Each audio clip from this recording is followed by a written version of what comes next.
ભગવાન પુરુષોત્તમ જનો જાનમિદં પત્યં મુચ્યતે ભવબંધના. અક્ષરધામમાં ભગવાનનો એકાંતિક ભક્ત ભગવાનની સેવાને રૂઢી રીતે પામે એના 16 સાધનોની વાત ચાલે છે. એમાં 7મું સાધન બાપા કહે છે મુખ્ય છે સંત સમાગમ. સંત સમાગમ દ્વારા 15 સાધનોની સિદ્ધિ કરવાની હોય છે. નહીંતર પોતાની ઘરે જે બધા સાધનો કરે તો પછી આંખનું કાજળ ગાલે ઘસા જેવી ગતિ થાય, એટલે એમાં કઈ શોભા પણ થાય અને પ્રાપ્તિ પણ ન થાય. એટલા માટે આપણે અત્યાર સુધી આ 7 સાધનોમાં છઠ્ઠું એટલે આત્મસંત અમારું તો છે જ, એ બ્રહ્મચર્યની વાતો સાંભળી. અને હવે 8મું સાધન આવે છે આત્મનિષ્ઠા. ગઢડા મધ્યપ્રદેશના વાસદમાં મહારાજે જીવના કલ્યાણના માટે 3 અંગ કહેલા છે, અને એમાં આત્મનિષ્ઠા એક અંગ છે. એમાં કહ્યું કે જે આત્મનિષ્ઠાથી માયાના ડોળાથી આપણે આત્માને જુદો પાડીએ છીએ, અને જયારે વાસ્તવિકનો દેહ નાશ પામે ગુરુના આશીર્વાદથી અને એના સંયમથી વધ પામીના, બાકી વાસ્તવિક તે તો જાય છે નહીં. પછી આત્મા બ્રહ્મરૂપે દર્શન થઈ જાય, આત્માથી આગળ વ્યક્તિ થઈ ગઈ એને ગુરુ મળ્યા એટલે પછી એ બ્રહ્મરૂપે એનું દર્શન થાય. બાકી પોતાની મેળે આત્મદર્શન પણ બહુ અઘરું છે. તેના 35માં કહ્યું કે આ કેવા આત્માનો વિચાર છે એ તો દેહ અને દેહના સગા સંબંધી વિશે પ્રીતિ ના રહે અને ભક્તિની અંદર સુગમ થાય એના માટે જ ખાલી આત્મા વિચાર છે. પણ એ તો ટુકડા બાંધીને આપણે દરિયો તરવા જઈએ એવો આત્મનિષ્ઠાથી એટલું જ થાય. પરંતુ આ જે ઉપાસના છે એનાથી તો વણમાં બેસીને દરિયો તરવા જેવું છે. પણ આત્મનિષ્ઠાનો આટલો ઉપયોગ તો કરો, દેહના સગા સંબંધીમાં પ્રીતિ ન રહે એવું આત્મા તો ગમતું. કારણ કે આ તો સંસાર છે, કોઈ મળે છે, કોઈ જન્મે છે, કોઈ આવું પાછું બધું ઘણું થાય.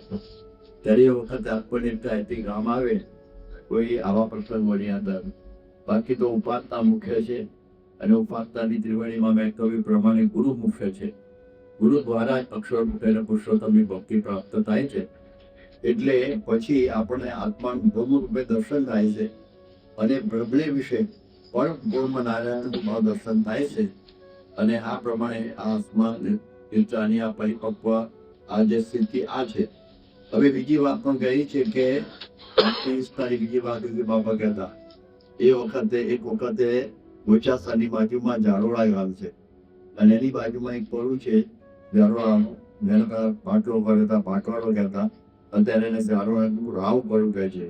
એ રાવપરાની અંદર સ્વામી હતા અને ત્યાં મંદિર હતું, અને ત્યાં સ્વામી ઘંટડી પડેલી ઠાકોરજી આગળ એક અકળાઈને બોલેલા કે સદગુરુની આજ્ઞાથી આરતી કરું. ઘંટડી ખકડાવે ને તો પણ આત્મસત્તા રૂપે વર્ત્યો કહેવાય. બસ આ નાની વ્યાખ્યા કરેલી. એ વાત મધ્યના 51માં વિશ્રામમાં કહેલી છે કે આત્મસત્તા રૂપે વર્તવાનો સરળ શ્રેષ્ઠ ઉપાય છે.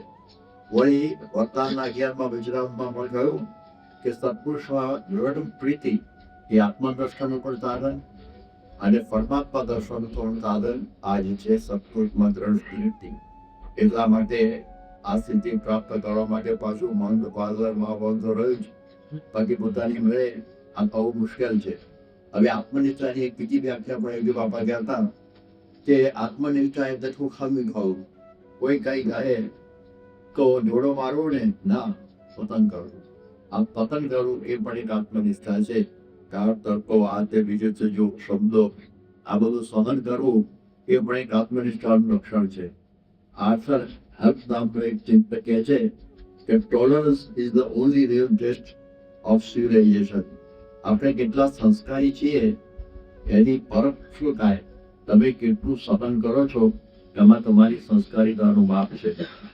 એક વખતે એક રાણી જતી હશે અને એની સાથે એની નાતી પણ હતી, અને એક કોઈ દલિત જ્ઞાતિની કોઈ ભાઈ, હવે તો નામ બહુ ગલાતા નથી જ્ઞાતિના બહુ, એને રાણીને ગાળ દીધી.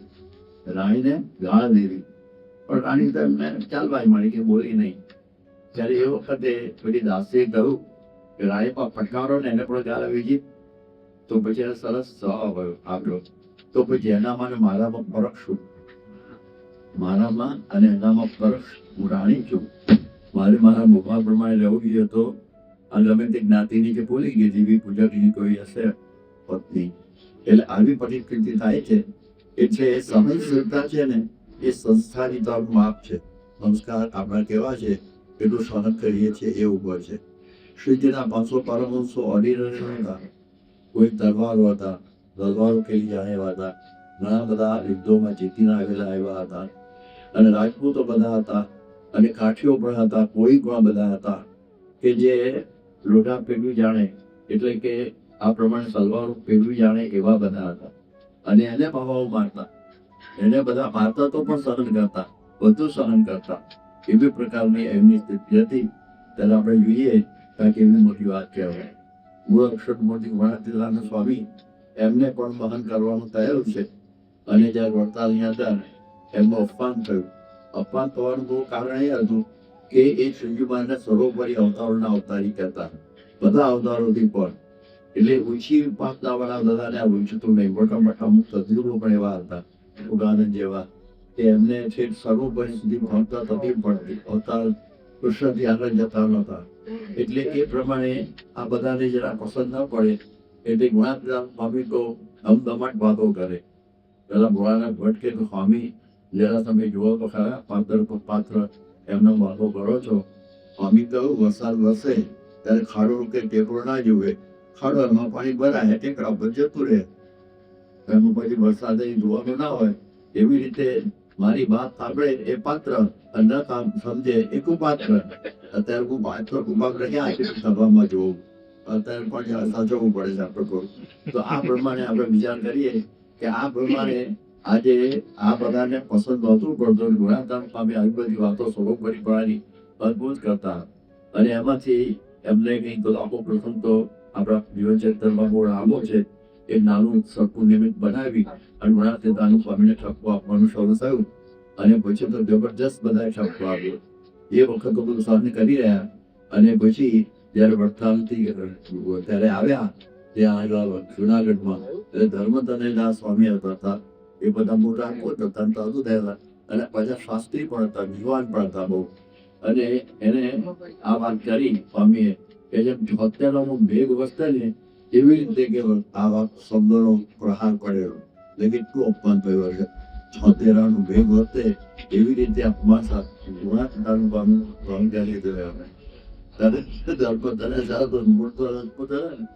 મને ભેગો લઈ જાવ તો બરાબર કામ કરી તમને રાખેલા. તો કહેવાનો અર્થ એ છે કે આ પ્રમાણે આપણા મૂળાક્ષર મૂર્તિ પણ સહન કર્યું.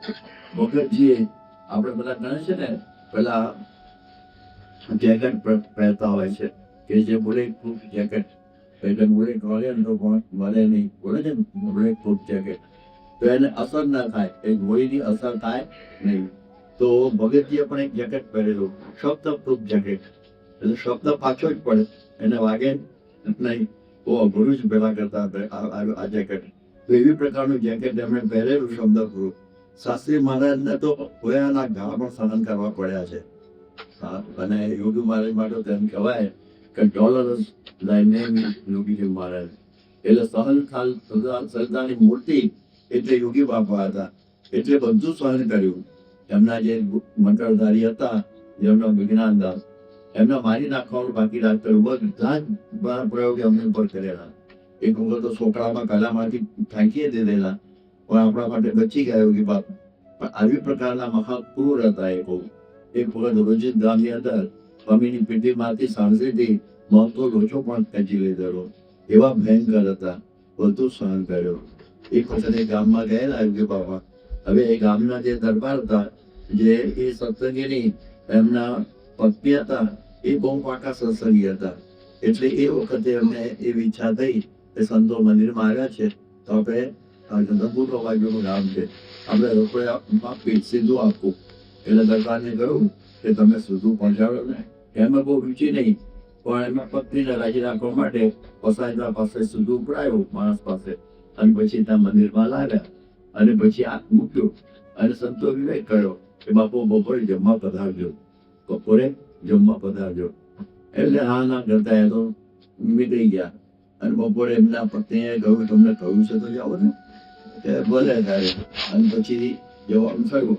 બન્યું એવું કે એમાં છે ને ઘીનો વાટકો મોટો હતો, જો પણ મૂકવાનું ભૂલી ગયેલું કકરાના છે એમના પત્નીથી. એટલે ઘી વગર કેવી રીતે રસોઈ થાય? એટલે જેવી રીતે કર્યો અને ઠાકોરજીનું જે આરતીમાં હતું ઘી એ થોડું ચોપડીને ઠાકોરજી ભૂતો રાખેલું અને ગુરુને જમાડવાનું હતું. બાકી તો કોરી રોટલી હતી. અને બાપુ આવ્યા અને બધાને જમાડી કોરી રોટલી. બાપુ તો ગરમ લાઈ જવા તૈયાર કે સંતો ઘી ખાઈ ગયા અને મને આવી રીતની પૂરી રોટલી પકડાઈ અને એકદમ આમ થાળી પછાડી અને ધમાલ કરી એવી. એટલે ગુરુ હતા પેલા વિરાનદાસ મંડળધારી, એને ગુસ્સો કાઢ્યો પીઓ કે ભાવ હોય કે આવ્યું તો પગી ઘી થઈ ગયું. હું ક્યાં કે ખાવાના હતા. અને બાપુ જતા જતા જોઈ લીધું કે એને મારતા હતા. બાપુ કે જે કરે આપણે નીકળી જવાનું. નીકળી ગયા. અને પછી એટલે ભૂર્યા યોગી બાપાને તે હાથી તો થાકી રહ્યા લાકડું લીધું. અને લાકડું જે ખાચર વાળું તે એટલે લોહી ડુવાણ થઈ ગયું પાછળ. અને પછી બાપુ તો મોવા કરતા ઘેર ગયા અને એના પત્નીને કકરાવા પાડે. શું જ સાધુ હતા બધા, આવા બધા ખાઈ જાય છે નામ તેમ બધું કરે છે. અને કે બધું તારા ખાઈ ગયા. પછી મને કોઈ રોટી અને એક વખત ભાઈને એકદમ ફાળ પડી. હા પીતો આ રહ્યું હદીનો વાટકો લઈ રહી ગયો છે અને હું પણ બોલાઈ ગયું. અને બાપુને એકદમ પસ્તાવો છે. મહારાજ એને પેલા સાધુને વાટકી છતી હતી. હવે કે હું લઈને કાંઠો જાઉં. એટલે ગીલો વાટકો લઈને પાછા ગયા. એમને બહુ ભરેલાટી થઈ ગઈ. અને ત્યાં જોયું તો પછી આ પ્રમાણે બધા થાકેલા મારીને એટલે ત્યાં ઓરડામાં ગયા. અને આ બાજુ મારે બધા વાસણ બાસણ ઉટકી અને પછી ત્યાં બેઠા હતા ગાતે નામ નાખીને ખભા ઉપર અને મારા પહેરોતા હતા. અને ત્યાં બાપુ આવ્યા. બાપુને જોયા ને એટલે પેલું બાપા એકદમ ઉભા થઈ ગયા. ઉભા થઈ ગયા ગાતરું નીચે પડી ગયો અને આખા સોળો પડી ગયા. લોહી પડતો બરડા નથી. બાપુનું થયું. બાપુ પરિસ્થિતિ પામી ગયા કે મહારાજને લઈને આ ગરીબ ગાય જેવા સાધુને આટલો માર ખાવા પડે. અને પછી દંડવત કરવા માંડ્યા, પગે લાગવા માંડ્યા. જોયું પૂરીએ બાપુ રોક્યા તો બાપુ આ સાધુને આટલું બધું સન્માન કરે છે. પણ દ્વેષી બહુ હતા એટલે કે ઘોડા ચલાવે રહ્યા. પછી કહેવું તો તમારે મારે કાલે પાકી લાડુની રસોઈ જમીને જવાનું. એ તો બીજી વાત બની જમ્યા પછી કહેવાનો અર્થ એ છે કે બીજું મહારાજ બધું સહન કરતા અને પછી કહેતા મને આવું કોઈ માર્યું એ પણ બોલવાનું નહીં. એટલે કે છે ને યોગીમાનની વૃત્તિ હતી કે ફલાણે મને આમ કહ્યું. સહન શક્તિ એ મોટો ગુણ છે. અને કોઈને જણાવવું નહીં કે ફલાણે મને આવું કહ્યું એવું પણ જણાવવાનું નહીં. એ પ્રકારની ઊંચી તત્વની એમની સહનશીલતા હતી. એટલે એમ કહેતા સહનશીલતા એક શક્તિ છે. સહનશીલતા એક શક્તિ છે. અને બધાને પાછળથી આનો ગુણ આવે જ છે. અને મોટા અંતરમાંથી રાજી થાય છે. આપણે પાલન કરીએ મોટા અંતરમાંથી રાજી થાય છે. એટલા માટે આ કસોની સહન કરીએ તો આ પ્રમાણે આગળ વધાય. ન કસોની સહન ના કરીએ તો પછી કોઈ દિવસે આ રૂડા ગુણ કોઈ દિવસે આવે જ નહીં. મોટા પુરુષ સામે કસર ટાળવા માટે આપણી પરીક્ષા લેવા માટે આવી કંઈક ને કંઈક કસરીમાં મૂકતા હોય. બાકી આપણે બીજું કોઈ પ્રયોજન નથી. એટલા માટે જેમ જેમ કસરી વધારે આપતા થાય એમ ભગવાન આપણી ઉપર વધારે રાજી થતા જાય. જેમ જેમ ભગવાન આપણને કસરી આપે દાદા કાજલ કેટલી બધી કસરી આપી તને મને તને બધી રીતે દરબાર ઘેરે મૂકી ગયેલો. છેલ્લી 17 દિવસ સુધી બેસાબ જ નહોતો થતો. 17 દિવસ એમ જ ધામમાં ગયેલા. મારા ધામમાં ગયા પછી 22 વર્ષે. એટલે આવી પ્રકારની દેહની કસરી હતી. પછી વ્યવહારની કસરી હતી. એ બધી ઘણી બધી કસરીઓ હતી. અને જેવા ખાચર તો આટલું કઈ પાછળ પડે એની દરબાર લઈ જવા માટે આવું પ્રકાર બધું જ સહન કર્યું અમે. એટલે મોટા પુરુષ અંતરમાંથી રાજ્ય તો વજરાના પાને પાને દાદો દાદો દાદો થઈ ગયો.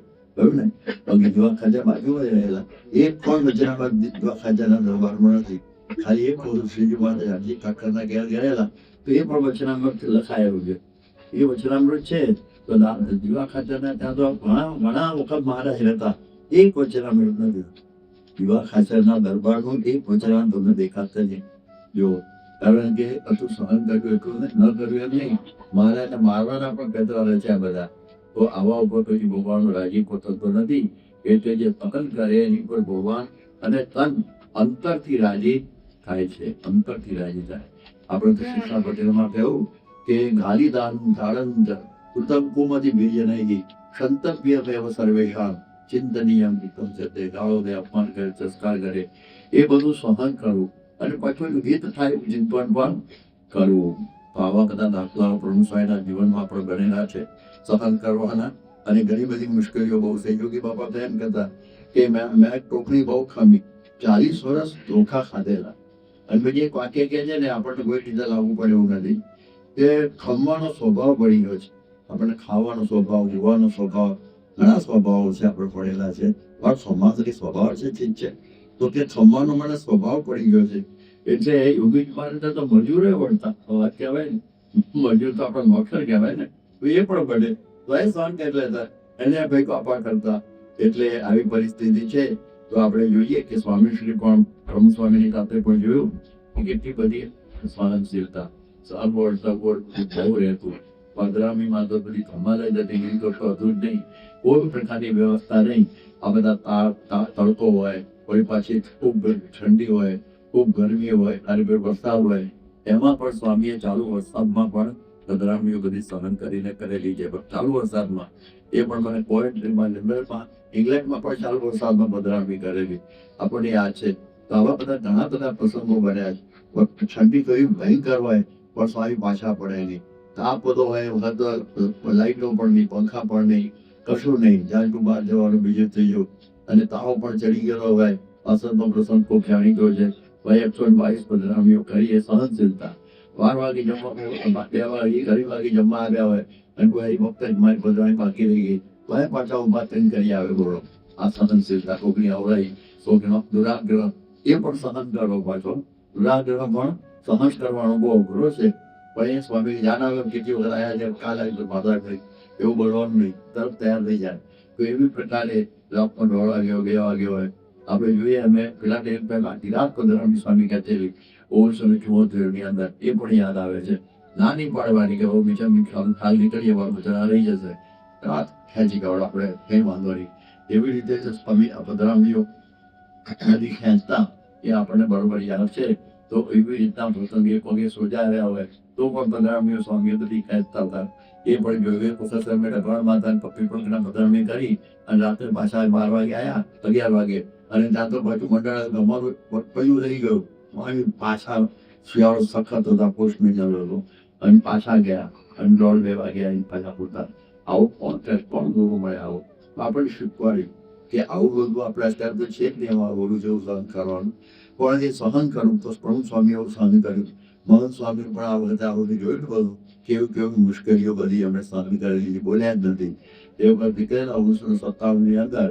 હવે અમને આવા જવાનું હતું ત્યાં ઓકલેન્ડ ની અંદર. હવે લોસ એન્જલિસ તો સીધું ઓકલેન્ડ જવાય, પણ ટિકિટોની રસ્તા એવી હતી કે પાછવામાં આ રીતે ટિકિટ હોય સસ્તી પડે, પેલી મોંઘી પડ્યું હતું, અને આપણી પાસે પૈસા નહીં, એટલે બધું લડવું પડે નહીં. એટલે પછી સ્વામી લોસ એન્જલિસ ન્યુયોર્ક આવ્યા, ન્યુયોર્કથી લંડન આવ્યા, લંડનથી મુંબઈ આવ્યા, મુંબઈથી સિંગાપુર ગયા, સિંગાપુરથી સિડની ગયા, સિડનીથી ઓકલેન્ડ ગયા. એમાં 4 દિવસમાં 5 દેશ થયા. અને એક વખત રાતે આજે એ પ્રમાણે સ્વભાવ જેવું સ્વામી હાલ નહીં દૂધ પીયા કરવા બેઠા, બીજા નહીં આપણે સ્વભાવ જવાનું છે, આજ પડી સવાલ નથી પડી, ક્લોક આખી બસાઈ ગયેલી, તો પણ બધું સ્મરણ કર્યું, બોલ્યા નહીં. એક સમજવું જોઈએ ને, મારો પ્રોગ્રામ આવી તકલીફ થાય તો ગોઠવતા પહેલા વિચાર ના કરવી જોઈએ, તો બોલવાનું નહીં. હવે અમારે જો કહી દે ચાર પ્રોગ્રામ કરવો જોઈએ, પણ આવી રીતે સ્વામી પ્રોગ્રામમાં મહંત સ્વામી પણ બોલ્યા નથી. એમને પણ હાર્ટ બાયપાસ થયું ત્યારે વધુમાં વધુ 651 પધરામી એમની વર્ષમાં થાય. પ્રમુખ સ્વામી 728 નો રેકોર્ડ છે 1976 તો આ મહંત સ્વામીનો કંઈક 2003 નો આટલો બધો રેકોર્ડ થયેલો 651 નો. બીજી બધી તો 500, 400, 700 એવી ખૂબ થાય. એટલે કે ચલો મને હવે હાર્ટ એટેક, અમારું બાયપાસ થઈ ગયું છે, એટલે મારે હવે આ બધું આરામે ચલાવવું પડશે, એવું કંઈ નહીં. એટલા માટે આત્મનિષ્ઠાનો આંકડો ખાયેલો. આત્મનિષ્ઠા છે પ્રભુપાદ સુધી છે, આટલું તો થાય, પણ આ આપણને એ વખત થતું નથી. તો એ પ્રમાણે આત્મનિષ્ઠા થઈએ. એટલે આ પણ એ આવા ગુરુઓના આપણા બધા સમાગમમાં રહીએ અને એના પ્રસંગો સાંભળીએ અને એ પ્રમાણે ભગવાનનો આદર રાખીએ તો આત્મનિષ્ઠા આપણને સિદ્ધ થાય. અને હવે આવે છે આવું 9મું સાધન છે શણગાર. 9મો શણગાર ભગવાનની સેવા માટેનો એ છે મહાત્મ જ્ઞાન યુક્ત, એવું જે ભગવાનની નિશ્ચળ ભક્તિ. આમાં 3-4 વસ્તુ લઈ ગયા. ભક્તિ ખરી, પણ એના વિશેષણ કેવા છે? મહાત્મા જ્ઞાન વાળી અને ભગવાનની નિશ્ચળ. બેસ્ટ મહાત્મા વાળી અને પછી નિશ્ચળ એવી ભક્તિ હોવી જોઈએ. આ માટે વિજુમારી કહેતા કે પુરુષોત્તમ નારાયણ તળેજાનું પાણી થોડો પડી ભગવાન છે, એમની સેવા ભક્તિ કરવી. એટલે આપણે એમની નિશ્ચળ ભક્તિ કરવાની, એમના સિવાય બીજો કોઈ આશરો નહીં. એટલે કે પછી આ ગ્રહ પનોતી એ બધા કોઈનો ભાર રાખવાનો નહીં. આજકાલ બધાને આવું બધું બહુ હોય છે કે ગ્રહ બધા સ્ટાર અવેલેબલ જમીની પણ બોલે એટલે ગ્રહ લાગતા હોય, પનોતી લાગી હોય, દશા આવી જાય છે શનિની, અને બધા શું કહેવાય પાછા રોડાના ફાયર બેઠેલી છે ને આવું બધું કહે છે. ત્યારે એ પ્રમાણે પણ વિચારું. એક વખત એક બ્રાહ્મણ વડોદરાનો એ વાઘ પટોળી ગામમાં ગયો અને એમાં ખીમા વાઘ એટલે આયરની જ્ઞાતિનું ખટક છે વાઘ. એ એક ખેતરમાં ગયેલા અને એમના પત્ની બાકુ આપી આવેલા અને કઈ છૂટા હશે. અને એ વખતે એક બ્રાહ્મણ આવ્યો ત્યાં આગળ અને ભાઈને કહ્યું કે તમારા ધણીને તો 7:30 લોઢાના પાયે કોનોથી બેઠી છે. એમાં શું થાય ભાઈ? કે એમને એમ થાય કે એને કામ જ ના કરવા પડે, કે આથી બીજી કામ રખડવું પડે, એનું ઠેકાવું પડે નહીં. કે જો મારો ધણી તો અહીંનો અહીં જ છે, હું ભાત આપી આવી છું, કઈ ગયો તે તું ક્યાંથી આવે છે? તો હું વડોદરાથી આવું છું. વડોદરાથી માર પટોળી એટલે રાજુલા પાસે ખરેખરી 7:30 તારે બેઠી તો કે રોટલામાં ડાળતો પડતો અહીંયા આવ્યો છું, ભાગે કે લાકડી પાછળ પણ ભાગી ગયો ખરો. એટલા માટે આવી નિશ્ચળ ભક્તિ હોય કે આમાં કોઈ દોષ લેવાય નહીં. એટલે એને કોઈ ભાર જ ના પડે. મહારાજ એટલે મહારાજ, શું ખાવે કદું ખાવે, ભાઈ ગમે તેવી પરિસ્થિતિ હોય પણ એમાં આગા પાછા થવાનું નહીં. અમારા ઉપેન્દ્રભાઈ ત્યાં વડોદરા એટલે શ્રીમાળી બ્રાહ્મણ, શું કહેવાય બ્રાહ્મણ, અને એ રાજકોટના, અને ત્યાં રહેતા હતા સડગરીમાં કેનેડામાં. અને બહુ સાદાઈથી રહે, કારણ કે એ વખતે વર્ષોને રોજ આપણે યુવકમાં મંદિર વાળવાનું પૈસાની જરૂર, એટલે 80% ધર્મા તો આપી દે એના પગારનો. બાકી તો આટલા ટોકા નાના વાર રાખે, સોફા કમ્પે, સાયકલ રાખે, ઘડિયાળ નહીં, હાવ સાદું જીવન, તદ્દન એકદમ કપડો પણ પાટલું વધારે જે વગેરે સિગરેટ અને એવી પ્રકારનું બધું કરતા. કમાતા હતા, એન્જિનિયર હતા મોટા, પણ આ પ્રકારનું સાદું જીવન છે બધું આપી દે. છતાં એની બે કિડની ફેલ ગઈ, બે અને 32 વર્ષ સુધી ડાયાલિસિસ. અને મેં જ્યારે પણ ટેલિફોન કરીએ ને ઉપેન્દ્રભાઈ મારા મિત્ર, તો કેમ છે ઉપેન્દ્ર? અરે આનંદ બાપાની કૃપા, હું આવી તો પૂરા કહેવાય. પણ આ પ્રકારે એને કોઈ પ્રકારનું કોઈ ચિંતા જ નહીં. એવા અમારા કેનેડાના ભગવાન જે બી માંડવિયા હતા, એ પણ એવા જબરજસ્ત કેન્સર, મને ખબર હતી કોઈ ધર્મગુરુ ગયા છે કે તમારે આવું બધું કહેજો. હું પ્રમુખ સ્વામીનો શિષ્ય છું અને ઉપાસક છું. આ તો એમની ઈચ્છાથી રહ્યું છે. તમે આ નતરથી જોવા બહુ સારું છે, બાકી મને કોઈ બીજી કોઈ અપેક્ષા નથી. તો આ પ્રકારના બધા આપણા હરિભક્તો હોય, નિશ્ચળ ભક્તિવાળા, જરા પણ આગા પાછા થાય જ નહીં. ગમે તેવું કોઈ આવું બતાવવામાં આવે તો પણ આપણી સભા છે, પણ નામ તો કોઈ પણ દેવાતા નથી, એટલો નથી થતો. પણ આપણા ત્યાં એક વખત એવો પ્રસંગ બન્યો કે આપણા રાજકોટની અંદર, અને રાજકોટ ક્યાં, આપણા રાજકોટની પછી વાત કરું તો સુરત પણ નાળાવટનું મંદિર છે હજી પણ. જે પહેલું મંદિર એ કર્યું, પછી આપણે અત્યારે કણાદમાં બધા 18 જણ આવ્યા, હવે કણાદમાં જઈએ છીએ. પણ એ નાળાવટનું મંદિર છે, એ એમાં ખંભાલાની મૂર્તિઓ આપણે પધરાવી હજી પણ છે. આપણે એને બધું કાઢ્યું એટલે મૂર્તિઓ તો છે જ. આજે શું કહે છે એમાં વલ્લભભાઈ પટેલ રોહિશાળાવાળા કાકા, લગભગ એમની ઉંમર 85-90 થઈ હશે, અને પૂજા કરતા હતા હંમેશા. એમાં કોઈક દેવી આવેલી. હવે એ દેવી છે ને નવી જેવું લાગે. બપોરે 12 વાગે બે સ્ત્રીઓ આવી અને કે અમારે જમવું છે. ત્યારે કે ભાઈ 18 ટિફિન આવે ત્યારે અમે ખાઈએ છીએ, ઠાકોરજીને ધરાવી, તમે રોકાવો તો પછી અમે આપીએ એમાંથી તમને કંઈ, કે ના ઉતાવળ છે. એટલે કે ભાઈ એમના સેવકો તો પેલા સામત અને પ્રસાદીનો પડીકો આપે છે. ત્યાં આ લોકો એ લેવા ગયો, ત્યાં પેલી બે ભાઈઓ જતી રહી, અદૃશ્ય થઈ ગયું. બહુ શોધી પણ જડી નહીં, જે હોય જવા. પછી રાત્રે એક ભાઈ એમાંથી કપડાવાળી એક આવી જાય રાતના 2 વાગે એમની પથારી આગળ, અને એ વખતે એને કહેતા મને ઓળખી નહીં કે હું તારા ગામની, પણ નામે તેવું હોય. હવે એ બધા ઓળખાશે તરત ઉપાડી જાય પછી બહુ મોટી. એટલે એ ગમે તારા ગામની તેમને ઓળખી નહીં, તારે જે કામ હોય મને કહેવું, હું ખડે પગે તારી સેવામાં છું. હવે આ મોટી આજે હિન્દુસ્તાનમાં એનું બહુ મોટા મંદિરો છે, કોશું નામ છે અત્યારે, અને એક મોટો સમાજ ખૂબ માને છે. આવી બાઈ આવી એમાં દેવી હતી. એને કહ્યું, જો હું ચુસ્ત સ્વામિનારાયણનો ઉપાસક છું, યોગી બાપા પ્રમુખ સાહેબ મારા ગુરુ છે, મારે તમારી કોઈ જરૂર નથી, મને કોઈ અપેક્ષા તમારી પાસે નથી, માટે સીધા હો તમે.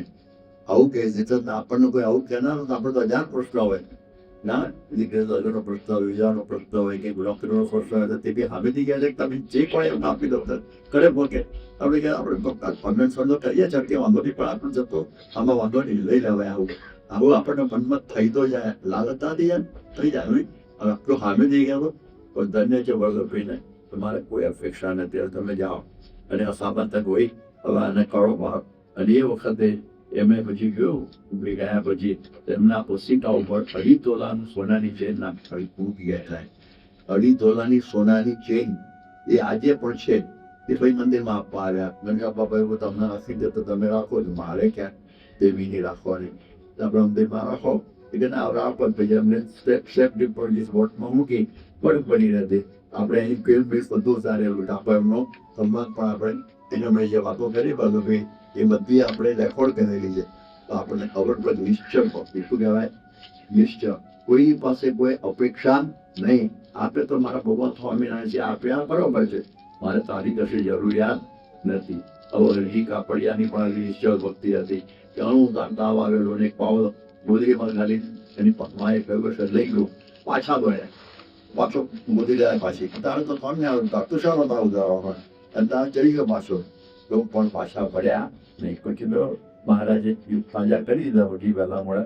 પણ આવા પ્રસંગોની અંદર તમારે કેરળ અમારો ત્યાં આગળ શિકાગોમાં અમે તો મળેલા છે ને કરમસદના મહેન્દ્રભાઈનો છોકરો કેટલા ઓપરેશન કેટલું બધું અને ખલાસ થઈ ગયો બધું. પણ જ્યારે વાતો કરે ને મહારાજ મને કેપમાં વાત કરે, અરે કે અક્ષરધામમાં જ મારું પાકું છે. અત્યારે અક્ષરધામમાં કે મળી જાય ત્યારે પણ અક્ષરધામમાં નાની ઉંમરમાં મમ્મી મળી ગયો 25-30 વર્ષમાં મારી ખાતે. પણ પાકી નિષ્ઠા આપણા વિચાર કરતા જઈએ કે શું વાત કહેવાય. આવા બધા આપણા અહીંયા આગળ ગાયું વાત કરું છે ને, આપણે અહીંયા આગળ ગોરેગાંવમાં લલિતભાઈ ભાવસાર હતા પૂર્વે, લલિતભાઈ ગુણવત્તા દરના એના 2 દીકરા ગાંડા. અને પછી બાપુ એ બાજુમાં કોલકાતાની બાજુ કેરળ વાળું તો ત્યાં બાપુ હતા ને મુસલમાન, પંપ પાડતા પાણીમાં. એટલે પછી એ જે પીવે ને એના બધું પ્રશ્નો સોલ્વ થઈ જાય, એના બધા રોગ મટી જાય, બધા પંપ લેવા જાય. અને એટલી બધી ગીરી જાય બાપુની થાકી ગયા. પછી તો બાપુ કે પર્યટના હાથમાં પાલો લઈને મારવાનું, માઇકમાં પંપ મારો ફોર્મ કરે ને એ બધું સમજી લેવાનું પહોંચી ગયા. આવું બધું તંત્ર ચલાવતા. કોઈ કહ્યું કે તમે લલિતભાઈ 2 છોકરાઓને કોક લઈ આવો ને, આવું થઈ જાય ગાંડા છે. તો સ્વામી કે એની ઉપર લલિતભાઈ કે એની ઉપર યોગી બાપાની ફૂંક લાગી ગઈ છે, મારે બીજા કોઈ ફૂંકની જરૂર નથી. મેં તો પણ પોઈ ગયો, હજી એક જીવે છે આજની તારીખે પણ છે, લગભગ એની ઉંમર 50 વર્ષની થઈ ગઈ છે. એનો બીજો છોકરો 2 મહિના સાચવ્યો છે હજી પણ. ત્યારે આપણે વિચાર કરીએ કે આવી નિષ્ઠા જે હોય ને કે કોઈ પણ પ્રસંગોમાં નમતું નહીં ઝૂકવાનું કોઈની પણ પાસે. આપણે ભક્તિ એટલે ભક્તિ, શ્રીજી મહારાજની નિશ્ચય ભક્તિ, એમાં કોઈ પણ પ્રકારનો આવું પાછું નહીં. આ કોઈને બહાર પડવો જ ના જોઈએ, એને બીક પણ નહીં રાખવાની. નિશ્ચય ભક્તિ પણ બીક ના હોય. જેમ પ્રાચીમાં સુતારના કરો તાંત્રિક બ્રાહ્મણ હોળીની અંદર 13 જેટલા અડદ નાખ્યા અને પછી એ તો ભેગા કરી ભાકરો ધરાઈ જમી ગયા. પેલો પછી સત્સંગી તો સાધુ થયો, યોગશૂન્યાધિકાનંદ પામી અને એને સુરતમાં મંદિર બાંધ્યું. તો આવા નિષ્ઠાવાળા ભક્તો હાર પણ નહીં, બીક પણ નહીં અને અપેક્ષા પણ નહીં. એનું નામ શું કહેવાય? નિશ્ચળ ભક્તિ. આવી નિશ્ચળ ભક્તિ આપણે રાખવાની. એટલે એવી જો નિશ્ચળ ભક્તિ હોય તો પછી આ શણગાર સજો કહેવાય. અક્ષરધામ મહારાજની સેવામાં રહેવાય. તો જરા કોનો જીવન તો બહુ આવે. આજે તમે જુઓ, અમે નળીવૃત રમિતમાં વાત કરીએ છીએ, એ બધા 9 ગ્રહ છે. 9 ગ્રહ છે ને એ બધા દુઃખી છે. કારણ કે સૂર્ય અને ચંદ્ર છે એને ગ્રહણ નડે છે, રાહુ ને કેતુ. રાહુ વળે છે ને એટલે પછી એને બિચારા ઓફેક્ટ બંધ થઈ જવું પડે છે. મંગળમાં અંગાર છે, બુધને કલંક થયું છે, અને ગુરુએ નારી ગુમાવી અને પોતાના ભાઈ ઉત્તરની પત્ની ગર્ભવતી હતી છતાં એની તો સહન કરવાની ઈચ્છા કરી એટલે કલંકિત થયેલા. શુક્ર છે તે કાણા છે અને શનિ પગે લંગડા છે. હવે આ 9 ગ્રહને બિચારાનું દુઃખ છે. તમે એની વીટી બેસો તો ઠેકાણું પડશે, બધા પણ દુઃખ થશે. એટલા માટે એમાં કોઈ દિવસ શ્રદ્ધા રાખવી નહીં મહારાજની જેવી મરજીમાં આનંદ કે ઈચ્છા એ મારું પ્રારબ્ધ. દુઃખ આવે તો દુઃખ ભોગવી લેવું, સુખ આવે તો સુખ ભોગવી લેવું. અંતરમાં કાઢું રહે અને ઘટી ન જાય એના બે ઉપાય ભગવાનને સર્વ કરતા સમજવાના અને કાસ્તા નિષ્પન્ન કરી કે દે એની વાયરી જેમ કરશે એમ સુખ જ થશે. ભલે ને ગમે એટલું દુઃખ આવે પણ એમાં પાછી પાણી કરવી નહીં કે મારા તારા આવી હશે કે મને કેમ પસંદ કર્યું. આટલા દુશ્મી હતા અસામતા હું આજે બધા હું ભગવાન ભગત થવાથી ભક્તિ કરું છું, મને આવું થયું. તો જે કરતા હશે આપણા માટે સારું હશે. કે જે કહ્યું છે ને કે જે સુખથી દુઃખ ઉપજે તે સુખ ન દે કે દી હરી. જે દુઃખથી સુખ ઉપજે તે દુઃખ દે દયા કરી. જો કોઈ સુખ આપવાના હોય અને એમાંથી આપણે ભગવાન ભળી જવાના હોય એવું સુખ નહીં આપે. એવું સુખ નહીં આપે પદુર પર ચડી જવાના હોઈએ. આપણે દીકરો માંગવાના હોય ના આપે તો રાજી રહેવું. એટલે કે આપણે પિસ્તોલ ધરેવો હોય તો જેના કરતા ના આપણે આવડે ને તેમ કરીને આપણે રાજી રહેવું. જે કરતા હશે સારું કરતા હશે. અને દુઃખ આપે દયા કરી. જે દુઃખથી સુખ ઉપજે તે દુઃખ આપે દયા કરી. જેમ તમે જુઓ મુક્તાનું સ્વામીને ટીબી થયેલો તેમ સમજતા હતા કાં તો ભગવાને આપણે કૃપા કરીને ગળું ચૂકું ખાવા દીધું નહીં ને ખાવા જતો નથી એટલે સંતોનો સમાગમ મળ્યો છે આ ટીબી રૂપી. એ વખતે ક્ષય રોગ છે ને અસાધ્ય હતો. એટલા માટે આવા બધા જેને સમજણ હોય એને કોઈ દિવસ દુઃખ જેવું લાગે નહીં. દુઃખને દુઃખ ગણે જ નહીં. દુઃખને દુઃખ ગણે જ નહીં. એક વખતે અમે અહીંયા મહારાષ્ટ્રમાં ચોપડા ગામ છે આપણા અવરોભાઈ ગુજરાતી ત્યાં રહે છે અને એમાં સ્કૂલ છે એમાં ગયેલા અને એમાં એક જોશી સાહેબ છે ને પ્રિન્સિપાલ અને પછી ભક્તિ કથા કરી અને પછી મને કેમ જો આ તો બધી મગજમાં રહેવા દો શું ભગવાન ભજવામાં કોઈ સુખ નથી. તો કેવું કે ત્યાં ભગવાનના ભક્તને સુખ પડી ગયો. જો અમારું જે તુકારામ એને ગધેડે બેહાડ્યો એકનાથી બાળકો સુગળ જોવું ગયા મીરાબેને જાટું ગાવ્યું તમારા નરસિંહ મહેતાને કહ્યું એની પત્ની મરી ગઈ. કોનું સુખ છે? સુખ તો બતાવો. દરેક ભક્તનું સુખ દુઃખ જ થયેલું છે. એટલે મેં સાહેબ વાત તો સાચી જ છે પણ તમે મને પ્રશ્ન પૂછો છો તો આ લોકોને પૂછો અરે તો મરી ગયા અને ક્યાં પૂછવા જવાનો હતો. હવે ડોક્ટર મરી ગયા બરોબર છે પણ એમના જીવન તો છે ને કે હા તમે જુઓ ગધેડા ઉપર પુકારોને બેહાડ્યો અમને દુઃખ લાગ્યું અને તો કે આપણે લગ્ન ત્યાં ક્યાં નગર યાત્રા નીકળી હતી આ ટોપા યાત્રા નીકળી. આવા ચોખ્ખા કાપી દીધા ઉપર ચૂંદો ચોપડો થોડો ખલાસ થઈ ગયો અને રીંગણાનું શાક ચાટ પાડ્યું ચાલશે એને દુઃખ લાગ્યું જ નહીં. એકનાથ ઉપર થૂક્યો તો પછી લઈ આવ્યા વકુલ થૂક્યો પછી પેલા ફૂ ખલાસ થઈ ગયો એટલે બીજું તું તો કેમ મહેનત કરતા નથી કે મારે એક જ વખત સ્નામડો નહીં આવતો તારી કૃપાથી 10 આજે વખત થયું એને દુઃખ નથી. મેરા તમારા નરસિંહ મહેતા એની પત્ની ઓફ થઈ ગઈ તારીખે બોલું થયું ભાંગવી જંજાળ શું કે બસો કોઈ ગરીબો પણ કોઈને દુઃખ નથી. આ દુઃખ બે લાડાથી પીતી જાય પરસો થાય એવું સાહેબ તમે બોલો અરે સમાચાર પાઈ છે ફક્ત આ સમજવું જોઈએ ને તમારે કે આ પ્રમાણે કે કોઈ લોકોને કોઈ દુઃખ નથી તમને છે ને દુઃખ થાય છે તો આ લોકો દુઃખને દુઃખ માન્યું નથી. જે પગાર નતા તાજો ગુંડા સ્વામીને ગજતા નીચે ઉગડાની ઉપર અગ્નિ ઉપર બાંધી થઈ અગ્નિ અળગાવે અને માલ મૂષણ ના ખાધો રેડોડા સ્વામીને આવું તો ક્યાં થાય છે? આવું તો કશું તે નહીં. પણ આપણે જો ભગવાનની ભક્તિ નિશ્ચળ ભક્તિ તો કહેવાય કોઈ પણ પ્રસંગની અંદર કોઈ પણ સંજોગોની અંદર અપમાન માન સન્માન ગમા પણ સન્માન નહીં ભૂલી જવાય ભક્તિઓ હું કઈ હોવ થઈ જાય તો એવા પ્રસંગોની અંદર આપણી નિશ્ચળ ભક્તિ રહે ત્યારે ભક્તિ સાચી થઈ કહેવાય. એટલા માટે આ વાત બરોબર સમજવાની છે અને પછી મહાત્મા નિનાલિપ્ત ભક્તિ એની વાત આપણે અવલિકાલ આગળ ચલાવી ભગવાનની.